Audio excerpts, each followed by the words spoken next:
My mom died 14 months ago and crap's been tough since. I, a teen female, always had a great relationship with my dad before, but lately it's been pretty awful. 4 months ago, my dad brought this woman home and told me she was his girlfriend, that she was pregnant, and that she was moving in with us. This was 9 months after my mom died. I didn't really know what to say at first. He was scrambling to say stuff, but I don't really remember what he said. But when I did speak, I was bitter and I told him I guess he found a great way to tell me he never loved my mom and was over her. I said that because he'd always talked about people moving on within like 2 years of their husband or wife dying as never really loving them and getting over them super fast. He'd say that loving someone and being ready to move on would take a much longer time. He said he saw it in family and family friends who'd been through the loss. He said the people who moved on super fast were disrespectful, even when they had kids who had lost a parent and needed to be supported and their parents' memory preserved. So I took it hard when Dad admitted he'd got someone pregnant 7 months after my mom died. They'd started having intimacy 5 months after Mom died, which is something I hate thinking about, but he admitted it. His girlfriend got extremely angry when I was saying that stuff to Dad about him not loving Mom. She was offended that I was focusing on that instead of the news of a baby and greeting her. I ignored her and kept telling my dad what I thought, and she lost it and said I should be excited about the baby. She said Mom was dead and Dad had a right to a life after her. She said the baby didn't deserve this crap. She moved in that day and Dad spent days trying to make me okay and to apologize for it all happening so fast. His girlfriend didn't want me there and said I needed to leave if I wouldn't welcome her and celebrate the baby. Dad said no, but I told him I wanted to go. He tried to fight it, but I asked him if he ever wanted a relationship with me because if he did, it wouldn't happen if I was forced to live with her. I moved in with my grandparents. Dad comes to see me multiple times a week. He's talked me into going to the house for dinner a couple of times, but me and his girlfriend do not like each other. She's extra bitter that Dad's so focused on making our relationship work instead of on her and the baby. The last time I saw her was a month ago and she told me I was disgusting for not getting over myself and warming up to the baby who's coming whether I like it or not. She was also angry that I wouldn't pick something up for her when she dropped it. Last Tuesday I got a text from her. I don't have her number, but she said who she was, telling me she needed me to go over there now because she left her key in the house and got locked outside and she was in pain and having some bleeding and was supposed to rest. I still have a key to the house and Dad was still at work. I replied screw off and didn't go to help her. I blocked her number too. After that, she used Dad's phone to leave a voicemail, yelling at me and calling me names for leaving her outside when she was pregnant. I ignored it and Dad told me she just waited in the car until he got home. But she texted me in the middle of the night from Dad's phone calling me a piece of crap. My dad knew about it and he apologized. He's still trying to make this all okay with me, but he also hopes we can all get along and be a family. Am I the idiot? Not the idiot. She's verbally attacked you from day one. You were right to move out. You were right to block her, and frankly, I realized Dad's way of getting over his grief was, checks notes, screwing a younger woman within a few months of your mom's death, knocking her up, tolerating her belligerent treatment of his grieving daughter, moving her in, and losing his daughter. It wasn't your job to help someone who has been so horrifically rude to you. He sucks. Dad is probably feeling stuck because of the baby. He created a situation where he has a baby and feels responsible for it. He made some terrible decisions and got himself into this situation, but now he's stuck in it. OP is right to move out and totally limit and go no contact with the girlfriend. I feel sorry for the baby. It's likely a pawn in the mother's life to keep the dad around. I agree, he messed up.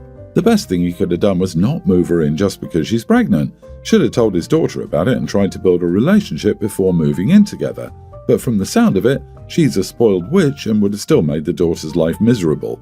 OP, she's just angry that you aren't going to be her built-in maid and babysitter. However, tell your dad to have a DNA test done. My thoughts exactly. OP, is your dad even 100% sure that the baby's his? All this extra could be for nothing. Focus on yourself from here on out. I hope you can continue leaning on your grandparents. I'm sorry you've lost 2 parents, OP. My friend invited me over for dinner. Our tradition is to bring food when invited to dinner. I asked if I should bring a dessert. She said that would be great, but it needs to be dairy-free because her daughter stopped eating dairy. I know a great cake recipe with no dairy. I brought it to the dinner and it was a big hit. My friend asked for the recipe and I told her. When I got to the eggs, her daughter became upset and ran upstairs. My friend asked why I put eggs in the cake. I said the eggs were responsible for the spongy texture. She said the cake wasn't dairy-free. I said it was. There's no milk or milk products in the cake, no cheese, no butter, etc. My friend said eggs are dairy. I was confused. Dairy is milk and milk products, to my understanding. She said dairy is anything that comes from an animal. I asked if honey is dairy then. She said no, because bees are insects. I apologized, but I could tell she was still upset. Am I the idiot? I've never heard of eggs being dairy before. Not the idiot. Strict long-time vegetarian here. Eggs are not dairy. No offense to your friend, but this goes beyond dumb. Dairy products are made from the milk of mammals, such as cows, goats, camels, buffalo, or sheep. Things like milk, cheese, butter, yogurt. Eggs are the reproductive cells of a bird. Eggs are not dairy. This confuses people because grocery stores put eggs in the dairy section. However, I can't even imagine this happening to someone, let alone myself. The daughter didn't have to react the way she did. What are they preaching over there in that household to believe eggs are dairy products? You listened to their requests and you respected them. Sounds like someone wanted to be picky that day and throw a fit. I was thinking they meant the kid was dairy section free, which is not a thing and they are idiots. Your friend is about to have one of those embarrassing, I was today years old when I learned moments. This is why we need labels and less confusion. Eggs are protein, not dairy. You deserve an apology and a thank you for clearing up their misconception.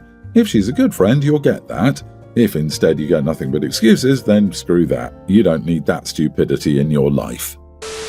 A close friend of mine has been caring for their mother with dementia for 6 years, and he has numerous siblings and family members in the area who could help but simply don't. We're young. His mother had early onset dementia. It got me thinking, so I've been poking around and trying to have hard conversations with my own siblings about our parents since they're getting older.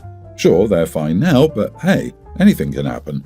So I asked, hey, say either one or both of our parents need help in the future. Would you help or would you just leave me to handle it on my own?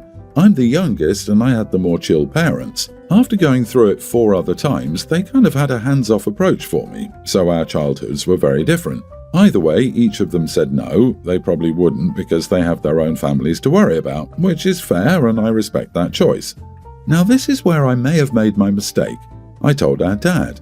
Now he pretty much wants to write all of us out of his will and reallocate everything into their own retirement. Grandkids' college funds, he wants to opt out of paying for my sister's wedding. She recently got engaged. To be honest, I don't think it's a bad idea in theory, but my dad tends to go scorched earth. He has no middle point, which is either 0 or 100. I mean, my siblings know it was me and yeah, they've been letting me have it. I tried to explain that it wasn't my intention, but I did feel it was something our parents should know so that no one would be caught with their pants down. The reallocations of funds also impacted me. Our father set up 2 funds for each of us except my sister who got 3. One was college and one was a down payment for a house. My sister also got funds for her wedding. If he goes through with this, I have no down payment. I don't have kids, so technically it impacts my brothers more because our parents did set up accounts for their college. I'm torn. I've tried to apologize and explain my side, but yeah, nothing. My mom is the chill one, she's taking it in stride. So am I the idiot here? I don't think my siblings are the idiots here, they're more seeking judgment on my actions. You are the idiot. What the heck? Why did you tell your dad? At present, this is an entirely hypothetical situation, and even if it was real, it would be their place to tell your parents, not yours. You've just caused unnecessary drama. Honestly, it sounds like you're more angry that you will lose out too, when it comes across that you thought they'd all get cut out and you'd get everything. Everyone's the idiot here. I can't stop laughing. Your dad, hey, what a card, and you too. I don't think anyone should feel entitled to an inheritance, whether living or dead. Parents should not feel entitled to their kids becoming their careers. I also don't think parents should go to scorched earth based on the meddling of one of their kids. I think you all suck and deserve each other, and I suspect family gatherings, if they happen at all, are going to be awkward to say the least. It's not going scorched earth. Dad is being pragmatic and giving new information. People live a long time now. If the parents give away $250,000, it seems like there are quite a few kids and grandkids involved here, or more. They may run out of money before they die. Then what? The kids have made it clear they won't help. It isn't easy to go back to work at 80. Giving your kids inheritance early only works if everyone cares equally about each other and can rely on one another. Love and care have to go both ways. It can't just be take, take, take. I, a teen female, am biracial. My dad is Mexican and my mom is white. I take more after my mom. Physically, I'm pale, have light brown blonde hair and green eyes. People usually assume I'm fully white until I tell them otherwise. I've always been proud of my heritage and my dad has worked hard to teach me about our culture, food and language. I'm not fluent in Spanish, but I've been learning. This past weekend we went to a cookout on my dad's side of the family. I don't see them often, but I was excited to go. As soon as we arrived, a few of my cousins, ages teen to 18, started making jokes at my expense. They kept calling me Becky and Snow Bunny and asked, "You're sure you're one of us?" One of them laughed and said I looked like I walked out of a Target ad. I laughed it off awkwardly, but it kept getting worse. They also started teasing me about my life. My dad and mom have good jobs, so we're financially comfortable. I go to a good school and I have nice clothes and a decent phone, which is normal stuff, I thought. But my cousins made fun of it, saying I lived a rich white girl life and didn't know what real struggle was. One of them said, "Must be nice to pretend you're one of us when your dad married up and gave you the suburban fantasy." Eventually, I couldn't take it anymore. I left the group and went to find my dad. I just started crying and told him everything. He was livid. He confronted his siblings and said it wasn't okay for his daughter to be mocked for how she looks, talks or lives. A big argument broke out and we ended up leaving early. I didn't mean to cause drama, I just felt attacked and I wanted comfort from my dad. My mom says I did nothing wrong. My dad told me he was proud of who I was and that what they said came from jealousy and ignorance. But I still feel guilty for ruining the day and making a scene. Am I the idiot for crying to my dad and starting a family fight after my cousins made fun of me for being white and privileged? Not the idiot. Literally everything they made fun of you about is something entirely out of your control. Not only that, there's nothing wrong with any of the things they made fun of you for. They are being mean for the sole purpose of being cruel. Your feelings and reasons for crying are valid. You have a bright future ahead, so don't waste your time with people who can't respect you, even your family. Exactly. Being family doesn't give anyone a free pass to disrespect you.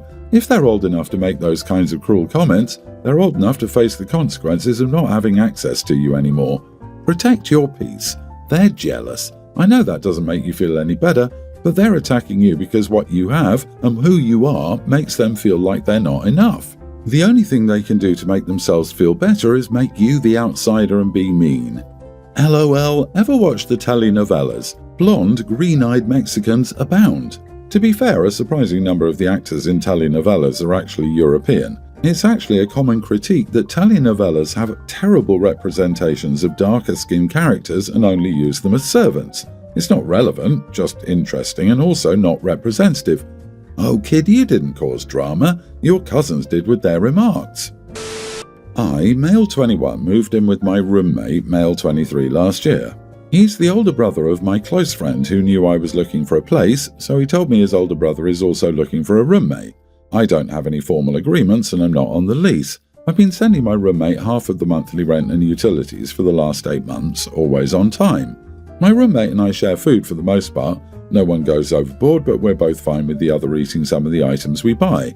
We're also in a kind of cycle where we take turns buying food, groceries and cleaning products, and we never really have had to ask the other to replenish anything. However, in February of this year, he got a new girlfriend who started staying over a few nights a week, which was perfectly fine and she seemed cool. But since April, she's been staying here every single day and every single night. I still pay 50% of the rent, utilities and groceries, and she's there anywhere from 1 to 2 hours per day. She also uses our food, like the bread I buy, meats, vegetables and snacks. It all disappears much faster. It's been annoying me, but I've been letting it slide. I started keeping a lot more of my food and drinks in my room. But earlier this month, I noticed that an entire can of Pringles I kept in my room and 2 of my protein bars had disappeared. I know I didn't eat them, so when they went out, I also went into their room and found the Pringles in their trash can and my protein bars on her nightstand on her side of the bed. I knew it was her. But the final straw was on Tuesday of this week when there was some Greek yogurt in the fridge. I used maybe a quarter of it to make a dessert, and later that day, she extremely overreacted, opening the door to my room and started yelling at me again to never eat her Greek yogurt and calling me an idiot. Anyway, it's time for the month's rent and I'm over it, so I sent him only 1/3 of it. He asked why it was short and I told him I wouldn't cover her utilities, food, etc. He told me that's not how it works and I have until the 31st to send him the rest of the rent. Otherwise, he's going to kick me out and make sure to remind me I'm not on the lease. It would be really annoying and inconvenient to have to find a new place, so I need to know if I'm overreacting. Not the idiot. Honestly, you shouldn't have let it go on so long, and you should address the fact that he or she went into your private room. I would have let him know that since you've been there over 30 days, you are a tenant, and he can't kick you out. You would have to be evicted. You've already paid for his girlfriend for months, which was not the agreement. She needs to spend no more than 2 nights a week or pay her share if she's going to stay, and they both need to stay out of your room. Disagree. Everyone's the idiot here. You're right to be angry, but you handled it poorly. You have to talk about what makes you unhappy and set boundaries.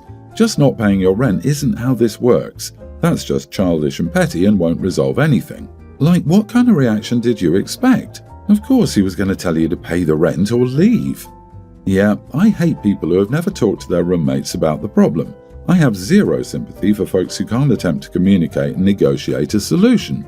Most people learn to deal with food theft and partners invading an apartment, or dorm room in college, or when they first share an apartment with someone if they're not in college. Your life will suck if you never learn to stand up for yourself and talk out petty conflicts like this. Have the talk now.